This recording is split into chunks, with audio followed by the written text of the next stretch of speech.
In this video, I'm going to talk about if your opponent has you in the top half guard and they switch their hip down. So it's not the back step pass, it's basically they're just dropping their hip down. There's different variations of it, and they're looking towards your legs, and they have either head control on you, or if you're wearing the gi, they might have a lapel fed under your armpit, so that basically acts like an underhook as well. I'm going to talk about those different situations and some things that I like to do from there. I'm going to talk about before they fully get the position locked in, and then I'm going to talk about if they get the position locked in. So I'm going to talk about a lot of different scenarios. Scenario number one is, we're here like this, right? Let's say we're just in regular half guard. I know he is somebody that likes to do this particular position, so I'm already going to be ready. I have my general half guard rules here. I don't want to be flat on my back, I want to be on my side. If he works to go to switch his hip down, he's working to attack my head, I put both my hands hard on his hips here. Because now, when he goes to get his body closer to me, he's going to have a lot of trouble.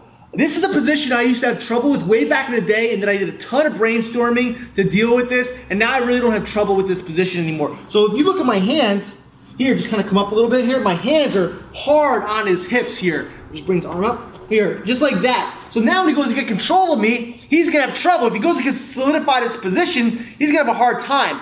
And if he stays down like this, I might be able to get up, and get on top. With the way he just scrambled up, that's probably what's going to happen most of the time. You're probably going to scramble, end up neutral, or he's just going to end up back inside your half guard.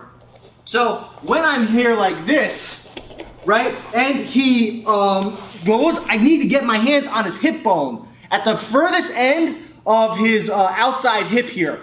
That way he can't get his hips close to me, and even when he goes to get a strong crossface on me, here, try to get a strong crossface with your left arm, here, he's gonna have a hard time. I can already feed my knee inside, and I can recover. That's early stage, that's super early stage, is understanding that the person can drop down, and then I get a good stiff arm on the outside hip. If he can never get his hip fully dropped to the ground, he's not gonna solidify position on you, and they're not gonna be able to make this position annoying for you. The other thing too is, let's say for example, he was starting to still get his hip down. I want to make sure I get my outside arm here, or the one that's closest to his far hip, in front of his body. The reason why I want it in front of his body is because I can use both of my arms now, and then I like to transition to deep half guard from here. If he ends up trapping one of my arms behind his body, what I mean is, if we're like this, right? And he switches down, if he ends up trapping one of my arms behind his body, he has a good cross face on me, he has his knee inside my hip bone here. Yeah, this is the way I like to do it, and he has his body down. So bring your head down. Yeah, so now we're here like this. He has a nice good position. If my arm is stuck behind here, I can't use it anymore. Now I'm gonna have a lot of trouble doing things. So I want to, let's switch angles here. When we're here like this, he goes to drop down, I want to get this arm in front. So ideally I want to get this arm in front, because if I get this arm in front, I can now latch around his leg, circle my legs around, and take him right into a deep half guard position. If I don't want to play this, I just get out. If I'm not a deep half guard player, I don't have to play deep half guard. I can just transition into the position for a few seconds, like 2 seconds, and then get out from there. But basically what I'm doing is I'm dealing with this situation. So when I'm here like this, it's inside my half guard, right? This is kind of like early, but almost late. I come inside here. I get the arm in front of him. Because if I get the arm in front of him, now when he goes to work his positions, my hand is underneath his leg. Now I have very good control of him. I can possibly hook underneath his leg, kick him up, and then start working sweeps on him as well. So before he gets full control of me, I want to get my arm in front of his body. So super early prevention is put your hands on his far side hip bone, get a double stiff arm, scoot your body away, recover.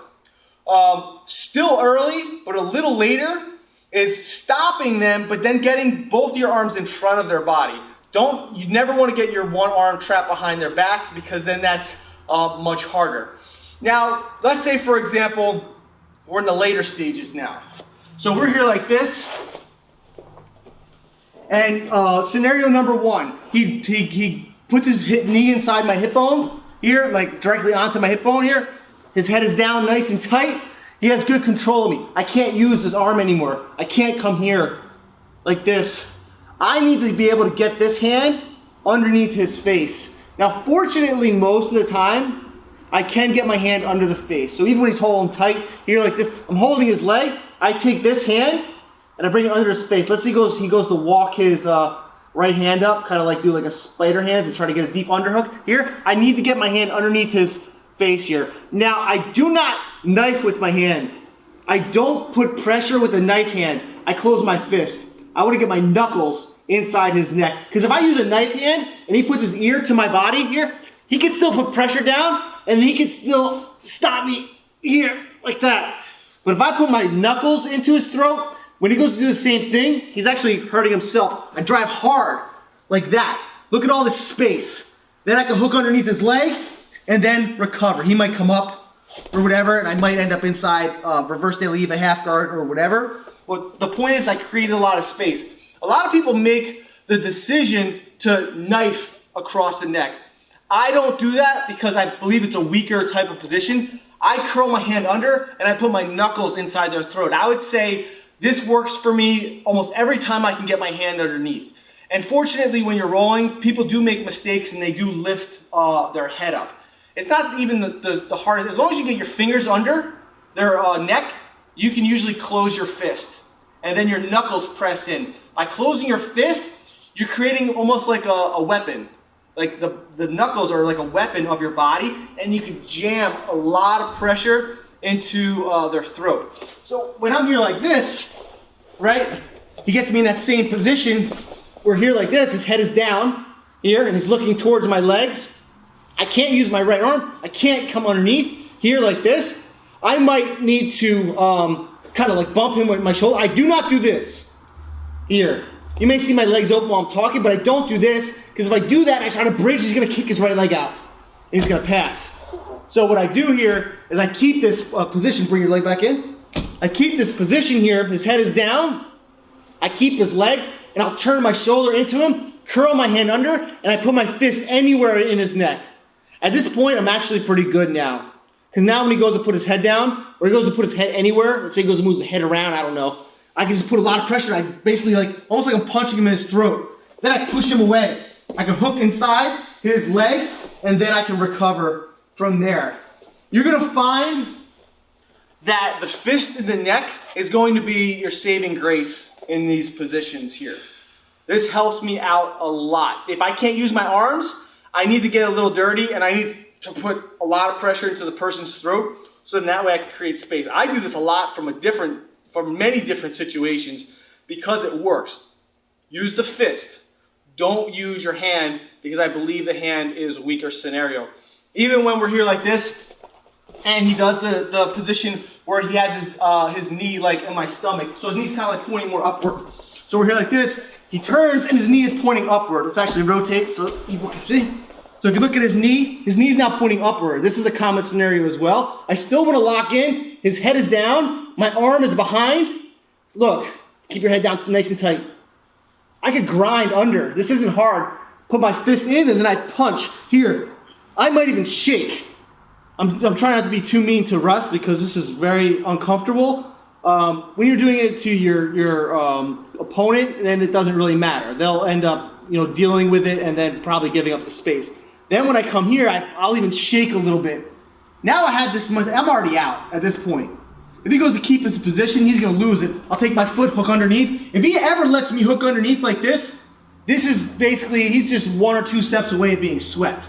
Because now when he goes to kick his leg out, I hook under and I already sweep him. So if you have the ability to hook underneath the leg, you are pretty much clear in regards to sweeping them. And that's a sweep because you had them in a half guard. It's not an escape. So if it's a tournament situation, you will get points for that. So the fist in the neck is going to be a repetitive type of movement that you hear me talk about, especially if you can't get the arm in front. If he went to go to do the knee up variation, I could still get my arm in front here. So he did the knee and I can still come here like this. It's still a little bit harder because his knee is blocking me here. Because this knee is up, it's blocking me from getting deep half guard. If he had the first variation where this knee was down, now I can get him in deep half guard. But because with the second variation his knee is up, here I actually can't get him in deep half guard. Bring your head down. I can't do it. It's difficult. I'll still work my fist into the neck here and work to push him and punch him away, hook my leg under, and then work to get on top. I almost always try to hook my leg underneath, because if I can get a sweep off of this escaping type of situation, then that's best for me. So let's say we're wearing the gi. If we're wearing the gi, he can get an even stronger position, because now I can feed my lapel underneath my armpit, along with grabbing my lapel with his cross face, which basically gives him a free underhook. So when I'm here like this, right, he gets the position, he feeds underneath, and now he gets a nice deep control of me here. He has an underhook now. Now I can't move my shoulder as much. My arm is trapped here, and so on and so forth. My hand does the same exact thing. So his head is down here. He's going to control my arm, his position, and make sure I keep my legs. I take my hand, hold my arm nice and tight here.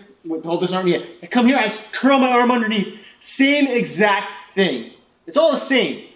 If my hand goes on his windpipe and his trachea, he's going to basically end up releasing the position even quicker because it's even more uncomfortable. If it's on his carotid, he might deal with the pain for like probably a few extra seconds, but you get tons of leverage. So I come here, I push hard. At this point, I still come underneath. He might scramble up. We might end up like this, but I got out of the position. Now here's a point that I really want to mention with the gi on. Don't get gi dependent. I do not at any point grab his collars. I still do the same exact thing. I do a no gi variation and I put my fist right in the throat. It's the same thing. This is the same thing for every single one. If I can't use my arms, right, and I can't confidently let go of my legs to bridge him, the only thing I have left is his outside arm here. And it's not super hard for me to curl my hand underneath and put my fist on their throat. So if we rotate, we come here, and he gets the same position, he feeds the lapel, and his head is down tight, right? I'm coming here, I'm trying all this stuff. People do this, they push, doing all this, and then if I do that, he's gonna kick out, he's gonna pass. You know, that stuff is just basically buying you time before you end up getting past. So I keep this position, he has his head down here. Look, keep your head down tight. I grind my hand under. That sucks. Here, I grind. I'll curl my wrists. I'm not pushing on his face. I'm not putting my hands on his eyes or on his nose. So this is legal. I'm just grinding my hand underneath. It's up to him whether he wants to deal with it or not. Most people do not want to deal with this. Because now when his head comes up, I put my fist, my knuckles, right on his throat. If he tries to keep his head down here, he's going to have a very hard time. Look what I did. If I want to switch here, I'll take my right leg and I'll use it to swipe it to my left. Because here I might have trouble, but I switch. Then I could come up, sweep possibly right into a pass. So a lot of people might watch this and be like, oh, that's it? That's all I have to do, or that won't work, but this works. I guarantee you this works. You just need to make the effort to successfully get your hand underneath. If the person knows that you like to do this, then they might try to do some things to deal with it. Let me just do a quick brainstorm here. So let's say we're here, right?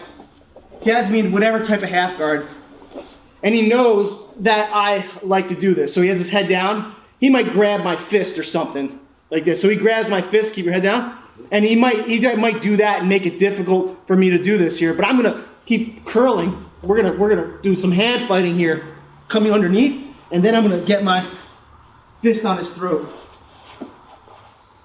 If I beat him to the positioning and I get my fist on his throat, I'm almost always out at that point. Very rarely do I get my knuckles on the person's throat in this situation and I don't end up escaping. Because if he can't keep that chest pressure towards me, which in turn releases the cross face, then he's not going to be able to keep the position well. So if this isn't something you do, try it out. If you think it's mean, do it anyway because it works. If you have any questions or comments, post below.